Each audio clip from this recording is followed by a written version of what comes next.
Alright, so here we are. We're going to talk The Mandalorian Episode 1. This will be full of spoilers, so if you have not seen the first episode, go watch it. It's only about 40 minutes, and you can come back. This video will still be here when you're done, I promise.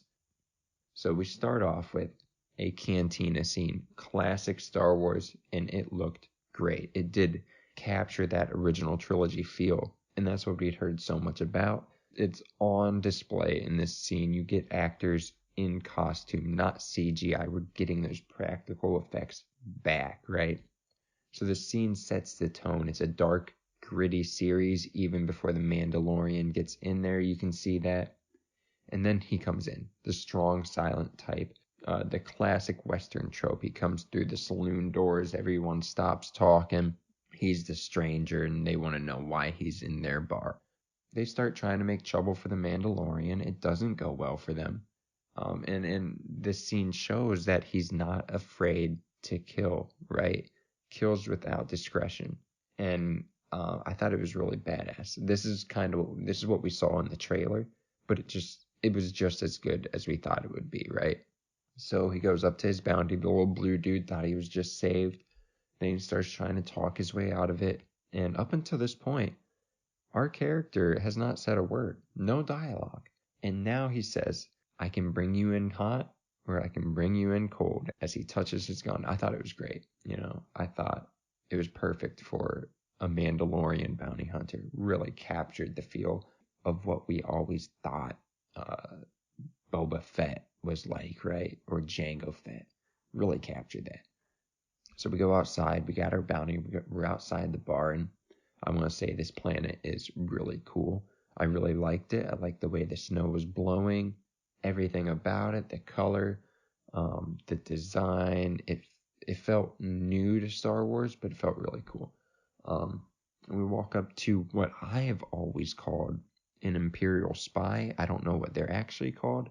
It's the dude with the little nose trunk, and he speaks a little language, and we see him in A New Hope. He calls the stormtroopers to the hangar bay with the Millennium Falcon. So I don't know what they're actually called. I don't know if they're actually Imperials, but that's always what I thought. So in this scene, he blows a little flute. I didn't really like that. I thought it was kind of cheesy, but if that's how they communicate, it's how they communicate. It's like he ordered an Uber for us. So a speeder comes up. Mandalorian wants a different one, no droids, so we get a new speeder.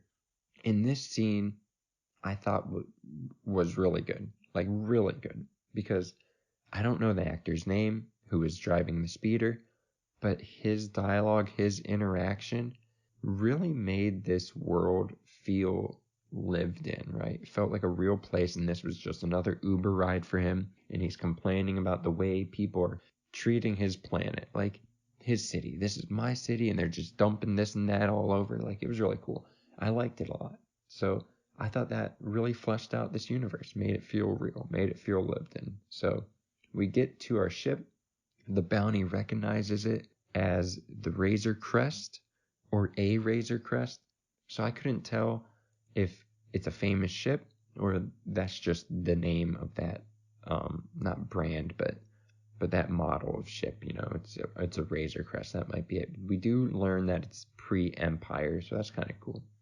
And then, so as we're getting ready to leave, this giant walrus, hippo, ice beast attacks, and the point of this scene is to show, like, our main character is calm, cool, and collected. He grabs his taser sniper rifle and just shocks the beast, and we're good to go. So we're on our way, not a word during the journey, and this scene was really cool for me too, because it felt real, like it's a real, it felt like a real moment, when we've all been there. You're in an Uber and you're having that awkward conversation, and you don't know what to say, so you just keep talking and talking and talking, and it gets worse and worse, except for this guy is trying to talk his way out of being turned in for whatever bounty he has on him. So I thought it was cool, and he says some funny stuff about using the bathroom, and it actually worked for me, because like I said, sometimes in that moment you'd be talking and just things would come out. Word vomit, as some people say. So he gets up, leaves the cockpit to go find the bathroom, which is not what he's doing. And we see the Mandalorian has on his ship a large weapons storage space. A lot of cool weapons. I hope we get to see them. But he also has what was done in the style of hanging rugs. You go to the store, you're looking for a rug, and you're just paging through the rugs hanging from the ceiling. He has this, but they're carbonite slabs of bounties. That was so cool. That was really cool. And not just that, but he has a carbon freezing chamber, but it's not a chamber, it's like a nook. He's got a carbon freezing nook on his ship. So he carbon freezes the bounty that we have, the little blue guy, and we're on our way. But this made me think, did Boba Fett make this popular? Did Empire make this popular? Or has it always been a thing?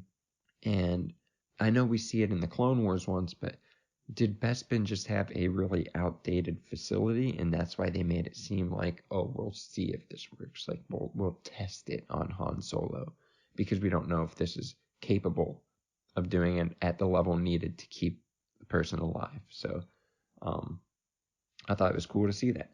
We end up landing on the planet, which seems to be what our main setting will be of the series, that little village where he turns in the bounties and stuff. And we have a little bargaining moment for new bounties, where we get the classic trope of, well, I do have one job, I have one client, not a lot of information. He says, no puck, face to face. So again, kind of cool, but that classic Western kind of gangster thing, maybe. So we accept this new job, and we go to the meeting with the client that ordered or issued the bounty. And this is Werner Herzog's character, which I thought kind of worked for me. It kind of did. Yeah, I liked it. And he's a former Imperial, but I don't know what rank he held, because this is an odd uniform. Maybe he was didn't they have governors that controlled their own areas? So maybe he was one of those. But there's a lot of dirty stormtroopers everywhere as well. When the Mandalorian walks in, you can kind of tell he doesn't trust Imperials, I don't think. And it felt like it was more than just being in a small room with 4 stormtroopers, you're outnumbered. It felt more than that. It felt like because they were Imperials, there's a little more going on there. So we start getting some information, not much, but just kind of the basics of what this bounty is about. It's a 50-year-old target, and they're going to pay in Beskar steel, which is the metal used for Mandalorian armor. It comes from Mandalore. It can deflect blasters and lightsabers, and it's very rare, right? And the Imperial officer who is issuing the bounty doesn't just have the one slab he gives us. He doesn't just have 10 slabs. He has apparently a whole crate of this stuff, which is, that's insane. Especially for the Mandalorian. He's going to want that. So he's pretty much secured that this Mandalorian's going to take the deal. So obviously we take it.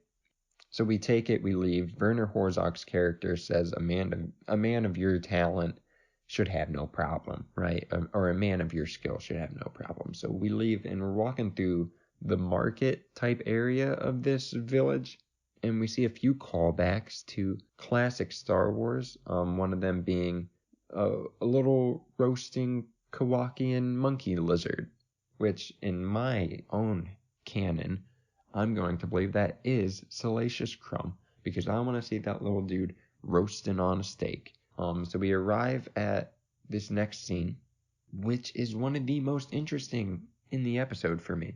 And we find out there is an entire tribe of Mandalorians living here. We're not that lone ranger that we were led to believe. We kind of are. We go out on our own, but we're not the lone Mandalorian. But now there's a whole tribe. So that's huge.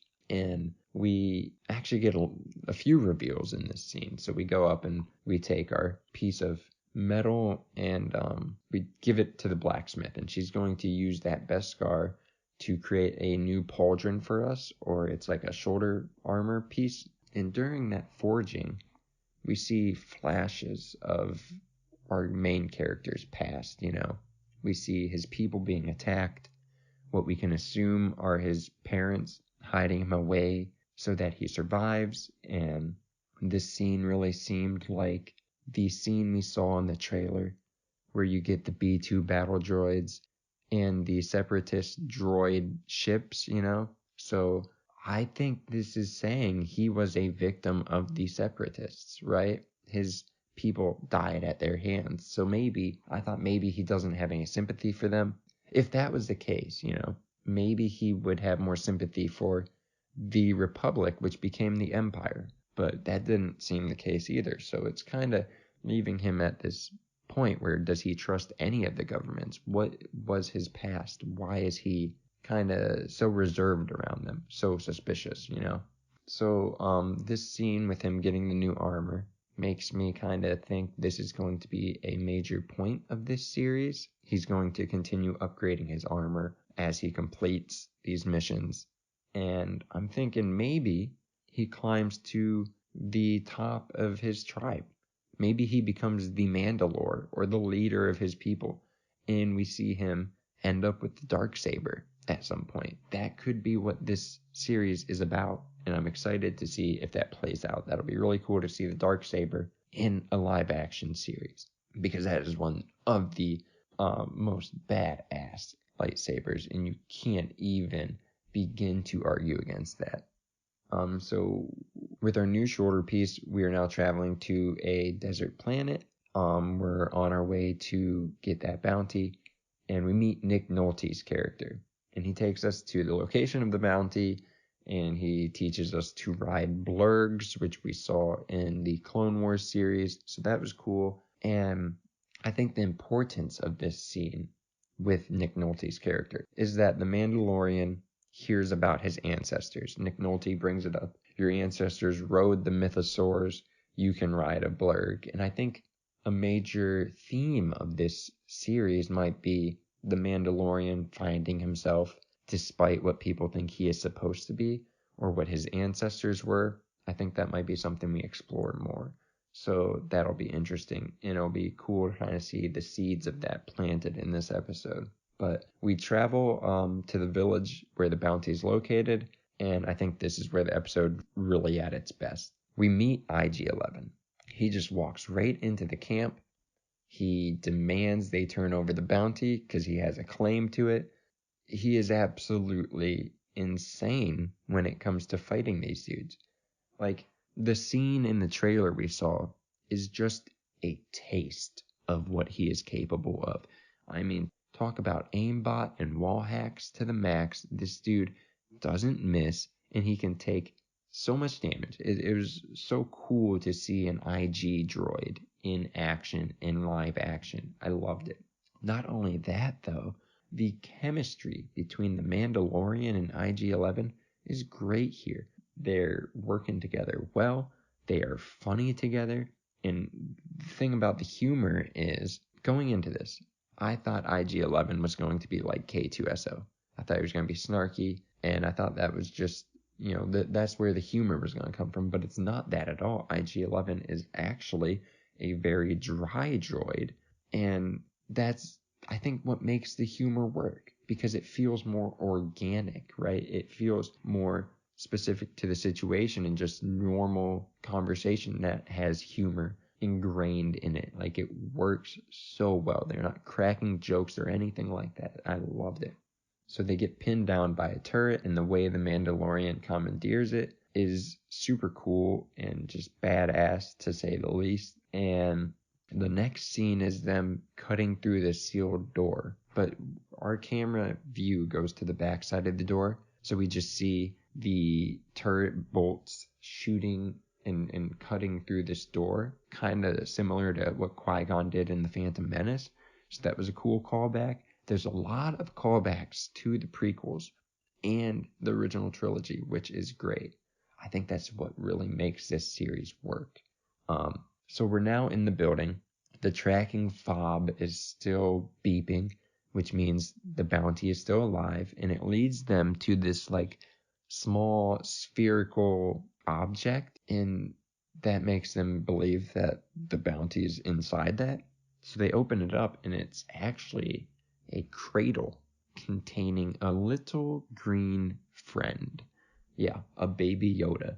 Nobody saw that coming. Who saw that coming? Like, I never for a second thought that's what would be the big spoiler of this series or this episode, because we'd heard that there was a big spoiler.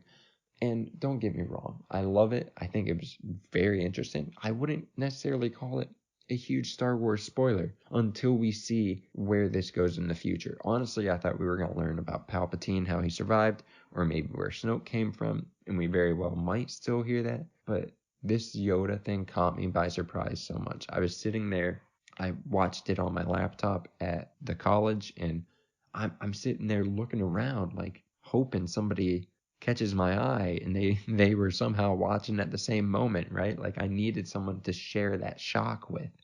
It was super cool. It was an awesome moment, and it's crazy to me that I got that moment through a TV series, right? That's the big thing. So we're looking at the baby Yoda, and IG-11 says he has orders to kill the target. And for me, that means, because we know when we got our bounty, they wanted it alive, preferred it alive.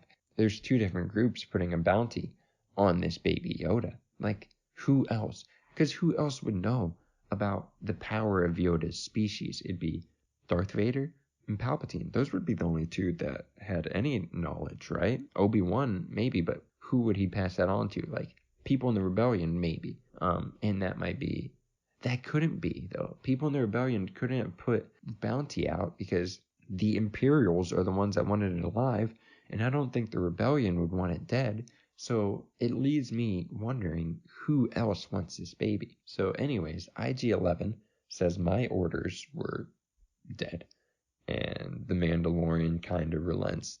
IG-11 raises his blaster, and we get a nice close-up of the Mandalorian's helmet, and then you hear the blaster fire. There's a small pause. IG-11 drops to the floor, shot in the head by the Mandalorian. That was a great scene. I loved it because you wanted to believe that would happen, right? Like, now that we've seen it, you're sitting here like, well, of course, of course, that's classic. But what we've learned so far in this episode was that the Mandalorian was okay with killing. And did he have any morals? Not really, didn't feel like it. So it left us really in that moment wondering, did they just kill baby? In episode 1, did they just kill a baby Yoda? But no, they didn't. And the Mandalorian shares a nice tender little moment with the baby. They reach their hands out, and it was the cutest little old green looking thing I've ever seen. So that was the episode. The episode ended there. And for me, when it ended, I was like, oh wait, was that it? Like, it was only 38 minutes or something. It felt short. I hadn't checked the time it ran beforehand, but I still loved it. Like, I loved it. This series is going to be great.